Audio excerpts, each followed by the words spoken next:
Thank you for joining us. This is Paul Wilson, and you're listening to Diesel Performance Podcast.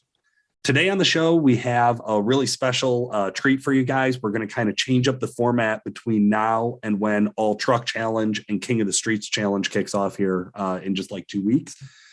Essentially, what's going on is, being the official podcast, we've gotten access to talk to a lot of the competitors. And when I say a lot of the competitors, I mean, we're so busy doing interviews that we're worried we're going to run out of time before we can publish them all. So to be able to help out our listeners, where you guys are going to get a ton of new content, and to be able to hold up our end of being the official podcast for All Truck Challenge and King of the Streets, instead, what we're going to do is do smaller interview shows. So it's just going to be interview shows here for the next week or so. They're going to be coming out starting today with last year's third place finisher, Ben Francis. We're really excited. Chris did a great job with this interview. I think you guys are going to really enjoy hearing from him. And then we've already talked to a bunch more guys, and we're talking to more and more guys who are participating in the show pretty much almost every day of the week. So keep an eye out on your phones. If you're not subscribed to the show right now, it's probably a really good idea to jump in, get subscribed to the show. You're going to want to hear from everybody. Some of these interviews are going to run 20, 30 minutes long. Some of them are going to run 5 minutes long for the guys who maybe just, wanted to get on and keep it a little bit more concise. So we really hope you enjoy it. Give us feedback. Let us know, hey, is this something you're excited about? Is this something you really like hearing? The best place to do that, of course, is in Apple iTunes, in the podcast reviews, or more importantly, jump on over to the Fans of Diesel Performance Podcast Facebook page, so you can give us the feedback there. That'll come to me directly, and we can look in it and we can talk more about it. For now, I'm going to kick it over to a quick word from our sponsors. And when we come back, Chris Emke is going to be talking to Ben Francis about his experience last year and about what he's looking forward to this year. Upgrade the factory transmission oil cooler in your truck with the XDP Extra Cool Direct Fit Transmission Oil Cooler. The XDP Extra Cool Direct Fit Transmission Oil Coolers provide you with an upgraded bolt-on design. Each transmission cooler is built with a high-efficiency core to maximize cooling. Designed as a direct fit replacement, this transmission cooler comes ready to install with all the brackets, hardware, and accessories needed for installation. To find out more about the XDP Extra Cool Direct Fit Transmission Oil Coolers, check out xdp.com or find a local dealer near you. What is Worley Custom Fab's thermostat bypass valve, and why is it an important upgrade for your 2017 to 2019 L5P Duramax?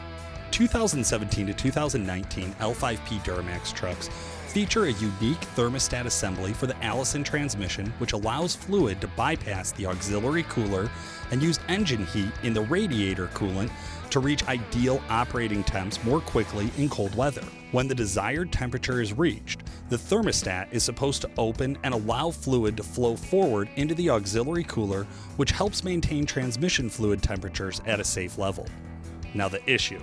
This thermostat is prone to get stuck closed, so when the fluid gets hot and reaches the point that it needs to be cooled via the auxiliary cooler, the fluid is instead bypassed by the closed thermostat and returned to the transmission uncooled. Hotter fluid breaks down quicker, which leads to poor fluid performance and potentially premature damage and shortened transmission life. If you tow with your truck or live in a warm climate, this bypass plug is a must. Whether your truck is a daily driver, work truck, tow rig, or competition race truck, this is an issue that plagues all 17 to 19 L5Ps. When running one of WC Fab's shop trucks at the drag strip, they noticed temperatures reaching the unsafe zone. After some investigation, they found the auxiliary cooler up front was cool to the touch. The hot fluid was not making its way to the cooler. Upon further research, they found that even factory stock trucks were experiencing the same issue. With this discovery, the thermostat bypass plug was born. The CAD-designed, CNC-machined, anodized billet aluminum bypass plug requires a simple 15-minute installation. WC Fab has been building high-performance transmissions for the L5P platform for many years now and immediately started including this made in the USA piece with every transmission that they build. Tested in-house on both their shop trucks and customer trucks, the transmission cooler thermostat bypass plug for 2017 to 2019 L5P Duramax trucks can drop the fluid temperature from 15 to 50 degrees Fahrenheit by reducing fluid flow restriction to the trans cooler. The Exergy Performance Fuel System Saver works. If you have a CP4 equipped fuel pump, which is commonly found on the 2011 to 2016 LML Duramax, and also the early 6.7 liter Ford Power Stroke engine, they're known for failure, period. Now, most of the time, if you put a lift pump on the truck, you'll prevent a lot of the potential failures. If you do regular maintenance, you can help prevent the potential failures. But at the end of the day, there's still a risk that no matter what you do, that CP4 could fail.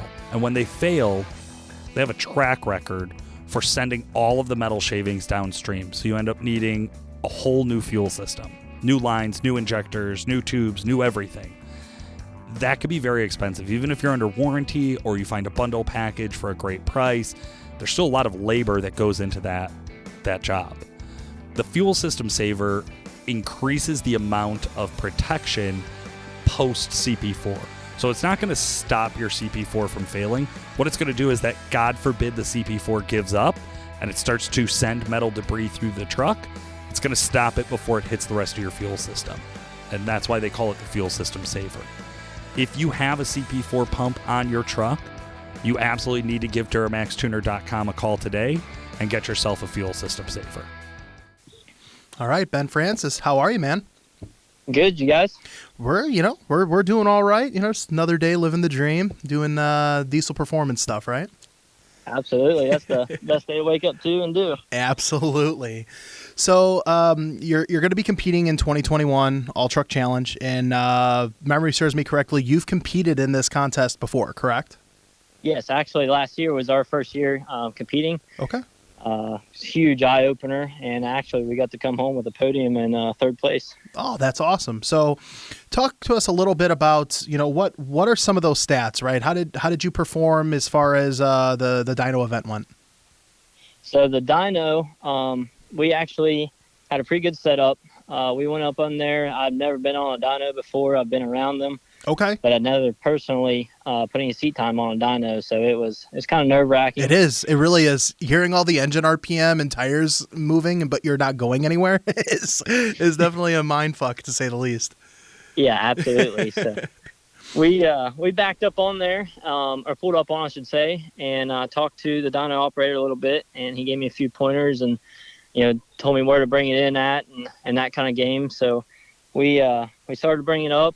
And we made a small hit. We had a couple jets of nitrous in it, nothing huge, and it was just on a button. So we loaded the truck up. I didn't ride the brakes any. I just let the dyno load the truck, and we ended up putting around I think it was a 1680 number. Okay. And I can't remember the torque. I think it was like 2600 on the torque. So, okay. My best friend James, who's helped me with this truck since the very beginning, he jumped up and said, let's go for bigger. We had agreed prior that if we hit a 1600 horse number, we was just gonna call it quits, save the engine for the rest of the competition. But we was right behind Logan Epling, I think, with points, and he put down like a 1740 number or somewhere around that range, and we was like, let's get him.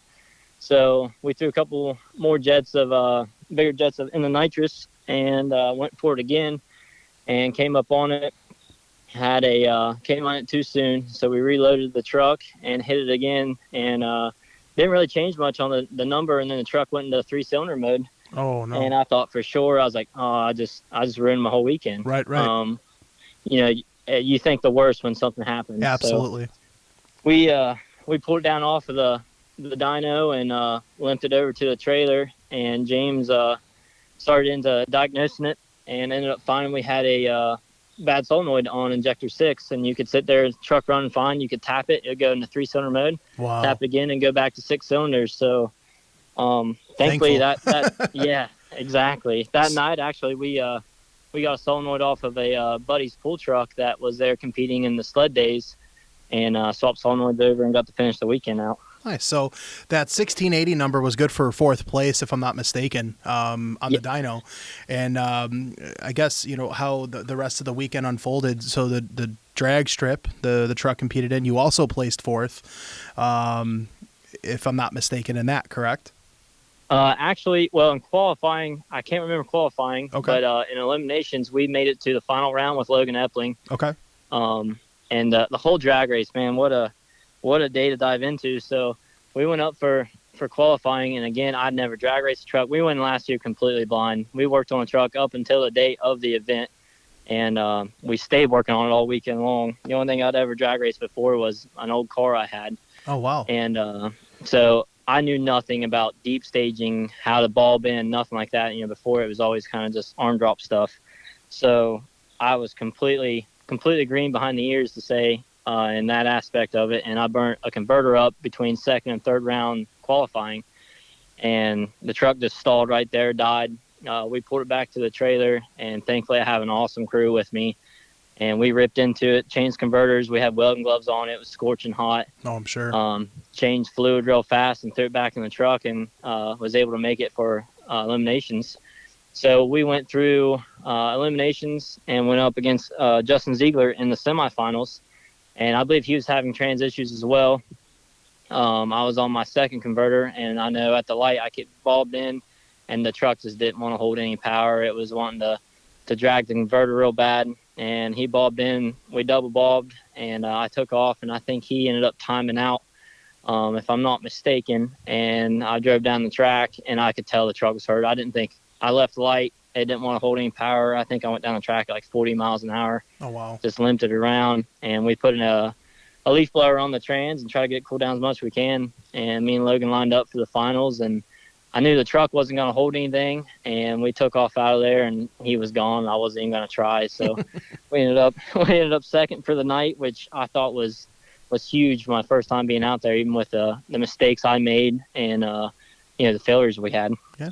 Now walk us through, how did the sled pull shape up for you? Not that great, honestly.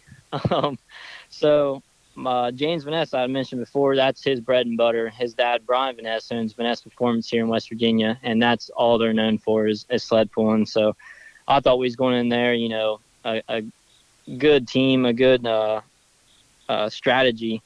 And I had Jim Rennan sold triple turbos on the truck, and didn't have any experience with it either. So I left the line a little too lazy.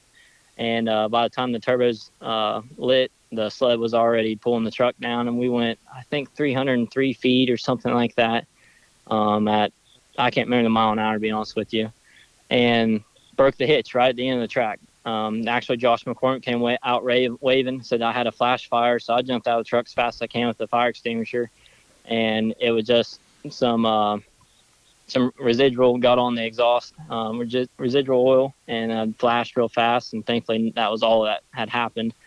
And we went around to the back of the truck, and the hitch was actually split in the middle, and it wasn't at the welds or anything. It was like it was just faulty metal. And so we was in panic mode again, trying to get that fixed. And we ended up backing the truck up against one of the walls there at the facility and beating it back into a place where we could weld it, and then found a pipeline welder that was around there with a welding rig on his truck and had him come over and weld it. And as soon as we jumped in to go for the second round of the truck pull, I went to pull the truck down in gear, and it didn't move. I was like, what's going on? So I'm sorry, I pulled up to the weight or the scales and weighed in, and then went to go pull off scales, and the truck didn't want to move. So what we had figured is, the lines and the coolers for the transmission had a bunch of just debris in it from where I burned up the converter and the transmission.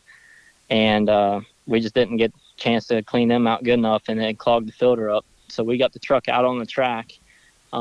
Actually, my team helped me push it out on the track per rules. And then I backed into the sled by myself, and I had, I think, 4 or 5 minutes to be able to make a pull. So I let the truck sit there and let the filter clean itself out as best as it could. And I told the track crew, when I pull this thing in gear, start it, I'm going to go. So I started the truck, pulled it in gear, truck started to come alive, and then sure enough, it just started to fall off, slipping through the trans, not getting any fluid. And then we went like 100 feet, and I was devastated. And at that point, before that second sled pull, me and Logan had spoke, and he was told me I was in first place, so I was ecstatic. Wow. And an $8 filter cost me first place, but live and learn, and Right. This year we won't make that mistake again. So I gotta ask, right? I ask every interviewer this or interviewee this. Why are you coming back again? That sounds like so many emotions and energy spent in a weekend to keep the truck together. Why you want to come back in 2021? Oh man, any true enthusiast is going to tell you it's in our blood. Right.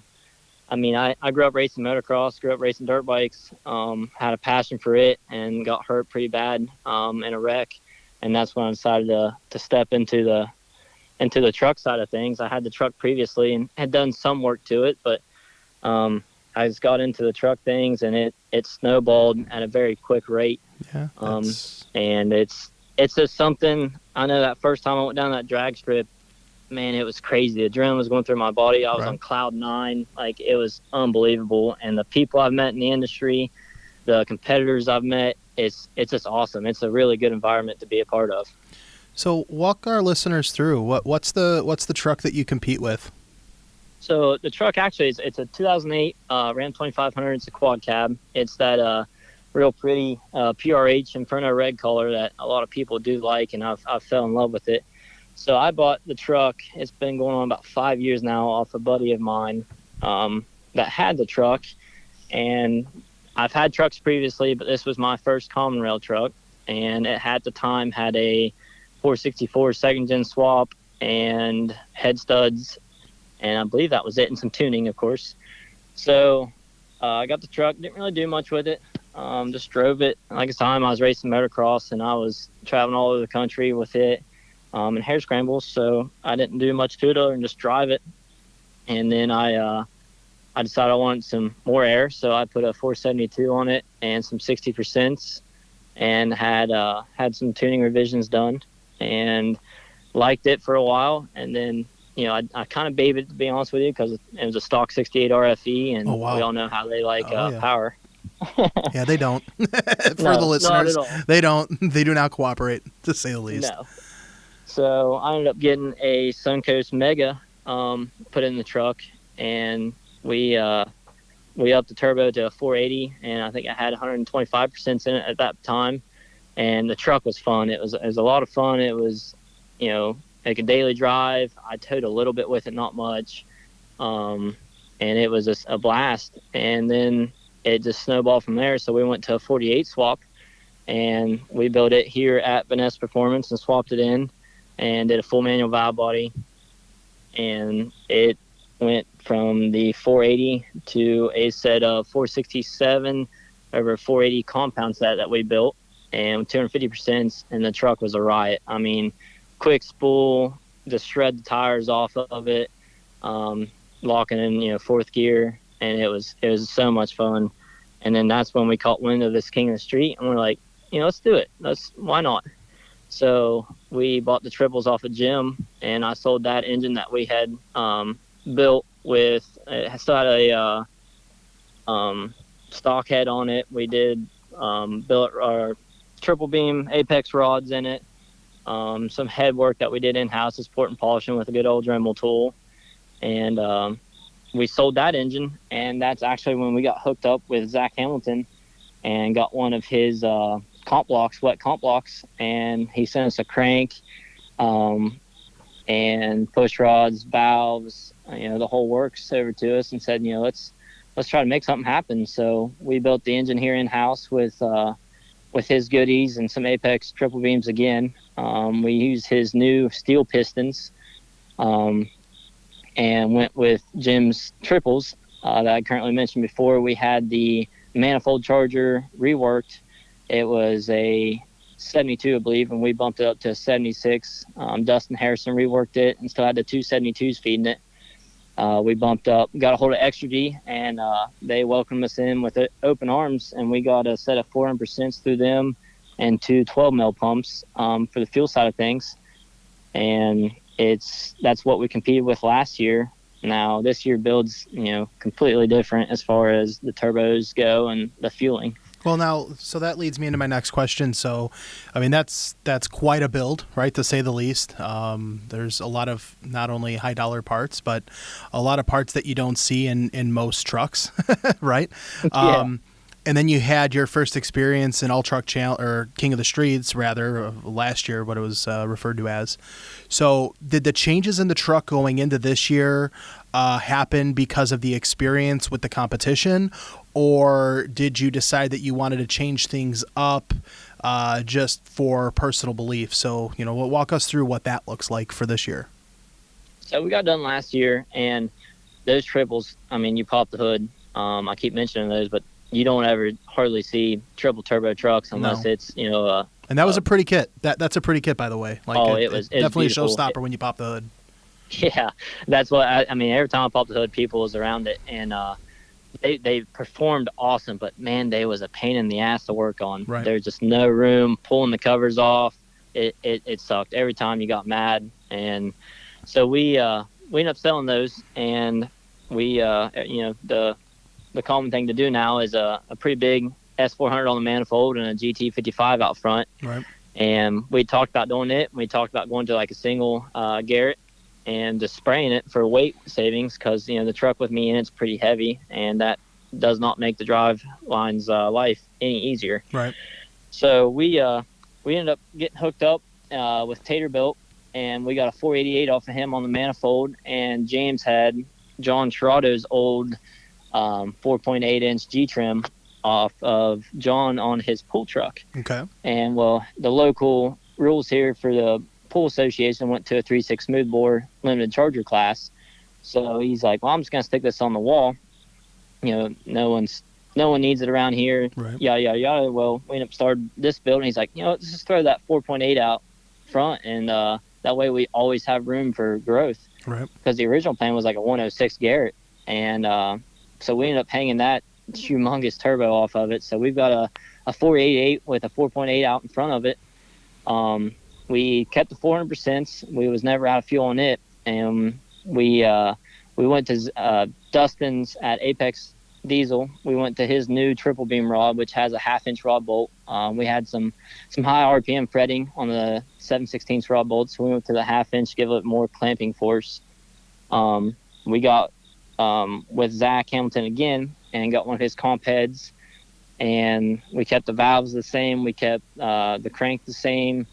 We kept the pistons. He had a new piston revision, but it's still his steel piston that came out with a different ring stack. So we swapped them out in the truck and put the different set of turbos on it. And we actually went down to Zach's place in Texas and wanted to engine dyno it and get it walked in and everything set in stone. So we did that, and we ended up coming out with 2080 on the engine dyno with two 12 mm pumps, and that was our limiting factor. So we completely drained the two 12 mm pumps, and it would not go anymore no matter what we tried. But we changed in the tune. We added a little bit more nitrous, and all of the nitrous did was cool off EGTs. Right. So we ended up looking over our data logs and found that our two 12 mm pumps was our limiting factor. So on the way home from Zach's, we called up XG. Phil was there still at the time, so I called up Phil and told him what was going on, and he got us two 14 mm race pumps coming. So we swapped them out, and that's currently in the truck. So 48, and last year we had a roll bar, so we was limited to a 640, I believe. And so we wanted to go faster, obviously. So we put a 850 cage in it from Fire Punk. My buddy Travis Joy with Joy Designs has done all the fabrication as far as the piping, welding the cage in. He's a very, very good fabricator and welder. And we got all that set in the truck. And that's what I was currently working on when you guys called, was getting the hitch ready for the sled pool set up and trying to get this thing back together before 2 weeks away. All right, so that leads me to my next question. Has the truck been tested? So you don't have the truck together. It hasn't been on a dyno or anything like that at this moment? No. So the only thing that's been tested was the engine. We engine dynoed it, but since then we've had some complications come up. James, my best friend there, was diagnosed with cancer. So we've been fighting that. it's definitely a family friend support around here. Yeah, So, definitely. he's helped me every step of this truck. He's probably what I would call the brains behind the operation. So with him, taking care of him and his family, I've been, single-handedly between me and Travis with the fabrication, kind of working on it myself and a couple of buddies here and there. So it's slowed down the process. We was completely ready to be at, a few of the ODSS rounds this year, and it just, it wasn't in the cards for this year, which is, it's what happens. Life throws you a curveball, you swing at it. Right. I mean, a truck at this caliber, the misperception that I think a lot of guys have is it's, oh, I own the truck. No, it's a team of people that make that truck possible when you're at this level. And it's an army, yeah. And when you have one person in the group, that unfortunately has another avenue that they need to go down for health reasons, as that person was there to dedicate their time and energy towards you, you kind of have to reevaluate your time and energy and help support them at the same time, right? So. Absolutely. He's always been, no question asked, helping with the truck. So it was my turn to return the favor and do what I can. Yeah. GoFundMe, fundraisers. We had a benefit pool coming up for him. So we just been trying to help him in every aspect of it. And he's a huge part of his dad's shop. So I've been over there helping him when I can. That's awesome. So it's a different aspect, different complication to it, but it's not something that we can't, overcome. So now I know when we were talking earlier in this, we were talking about how last year looked. You had mentioned that you had some drag racing experience with a car, but not really so much in a truck. Out of the drag racing, the dirt drag, sled pulling, and dyno, where do you think you have the most strength as far as this competition is concerned? Man, that's a tough question. Like I said, last year I was new to all this with a diesel truck. And you still placed third. Yeah, you still placed third. That's awesome. So it was crazy. I was so bummed at first because we was right there at first place, but after I stepped back, took everything in, I was like, you know what? There's nothing to be ashamed of here. I had a great group of guys help me, great companies. First time out doing something like this, I got third. It's really hard to complain. So, but as far as where I think I'm going to be the strongest at, I really want to say I enjoy the drag racing part the most. The need for speed, that kind of stuff, the thrill of it. And we've kind of built the truck more towards that, as far as, cutting where we can, unnecessary weight out of it. We got rid of the triples, so we got rid of 3 turbos, got rid of the exhaust and hood stacked it. We pulled the factory seats out and put matching race seats back in it. So, I mean, we've took some weight out, and we've added some weight back with the cage and stuff like that. But tastefully, though, right? That's needed for safety. Yeah, absolutely. Yeah, it's just like any aspect of it. If you got to be safe with it. So, but I want to say the drag racing is the part I'm looking forward to the most, and I feel like that's where I'm going to have the best luck out of, as long as I don't deep stage again. So, where do you think the truck's going to land on a chassis dyno power wise? What's the goal for you guys? The goal is just north of 2,000. Okay. So I'd like to see a 2200 number. With solid in the 2000s, right? Not like a 2000 and change. You want that solid 21 plus. Yeah, absolutely. No, I mean, I'll take 2000, especially if it drives off the dyno. But, right, of course. You'll take whatever as long as it drives off the dyno, right? Like as long as it stays together, that's key. Yes, and as anyone that knows, with a high horsepower truck is always at risk. No, there is. So there really is. Now, with you competing last year and you coming back this year, seeing some, familiar names that are going to be in the roster this year, who are you on the lookout for, right? Who do you think the top 3 contenders are, being that you were one to place in the top 3 last year? Man, it's hard to say. I mean, on paper, there's so many different stuff that comes into play with this, but Josh McCormick, he's been putting down some good numbers with the silver truck. David Petrick always seems to be doing well. He's definitely been testing a lot on the drag strip this last few months. He always smacks down huge numbers on the dyno. I feel like him, myself, Bubby Payne won last year. He's back again this year, so there's always him to look out for. I'm trying to think of who exactly is on the roster. I mean, but at the same time, it doesn't take a high horsepower truck to win this competition. It just takes consistency. I mean, a truck that makes 2,000 horsepower on the dyno might not do that great at the sled pull, or it might break down on the street drive. And if you break down the street drive, you're shit out of luck. Yeah. So, I mean, that's a 1,000-point deduction if you don't make it. So it's anyone's game, but you just have to be consistent at all aspects of the challenge and be there every day. So it's so hard to tell. No, definitely. Who would you like to give a shout out to, right? As this project is coming together with your teammates and everyone else that's a part of this build, who do you want to highlight as far as, helping aid assistance in this? Man, like I said, it takes an army, but thankfully I've got a pretty good one behind me. First, James Van Est, again, like I said, without him, this truck wouldn't be even close to what it is. His dad, Brian Van Est, and his Van Est Performance, they opened the shop to me to work on the truck, supplies, advice, whatever's needed. Zach Hamilton and Mitch Foster at Hamilton Cams, just great friends. They've been a huge help through all of this. Anything I've ever needed, I call up Zach, and he's got it coming, or tells me what to change with the truck, or what's going to work and what's not. So they've been just a huge help. John Music at Jans Motorsports, when it came to machining the engine, line honing it, so forth and so on, he took care of us there. He's an OG from back in the day. Some of you probably heard him, some maybe not. Fast Motorsports, they hooked us up this year. We've got 2 Fast 290s on the truck to supply those big XG14 pumps up front. XG's been a huge help with the fuel side of things. Tater built with the manifold charger and a spare turbo to just in case something does happen.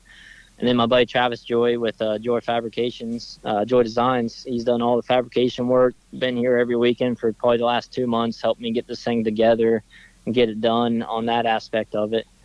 VD Diesel, they've been helping out this year with some parts and advice and whatnot. Fire Punk, Cody Fisher over there with this cage, there's multiple questions I've had. I call him up, he answers it, right off the bat, helps me in any aspect of that. Chase Lunsford over at King Speed, they got us a side draft in the oil pan to help hold more oil. He's always helping out too. Dustin Harrison at Apex Diesel. Man, there's just so many people. I'm trying not to forget any of them. Randy at Old School Fab. Devin Watson at Innovative Machine for the brakes. And then I've got, like I said, a gaggle of friends that help out. Tyler Hinkle, John Miller, Jason Legg, Kevin Bennett, Jed Claypool. I mean, just a whole group of friends that it doesn't seem, no matter what time of day it is or what weekend it is, I call them, and if they can be there, they're there. And halftime, you just feed them pizza and some beer, and they're more than happy to help out. Isn't it funny how that stuff works? Oh, it's crazy. Like I, when you're younger, you don't really ever notice that, and then as you get older, your true friends come out and it's like, hey man, let's come turn wrenches, and more than likely you're gonna get mad at each other or throw tools because the project's not going the way it is, but you take a break, go get a little Caesar's pizza and a 12-pack and you're good. Yeah, no, it's all in effort for the bigger picture, right? So absolutely. No, that's awesome, man. We're rooting for you. We can't wait to see the truck perform. A couple short weeks away, unfortunately. Fortunately and unfortunately, right? It depends on where your stage of the build is for everyone competing. But, we appreciate the time, and we'll definitely be on the lookout for you, King of the Streets, All Truck Challenge here in a couple weeks. That's awesome, guys. I appreciate the call and the opportunity to be on the podcast. Yeah, appreciate you taking the time, man. You take care. Hey, you do the same. Listeners, thank you so much for listening to our show today. We are really excited for this new format of interviewing competitors for the All Truck Challenge and King of the Streets Challenge. I think this is going to be a big one where you guys are really going to want to make sure you follow along. Make sure you listen to every interview. Like we said, some of them are going to be longer. Some of them are going to be shorter, but everybody's going to be talking about diesel performance in a very, very real way. For today, this has been Paul Wilson. Thank you so much for listening. Halftime, you just feed them pizza and some beer, and they're more than happy to help out.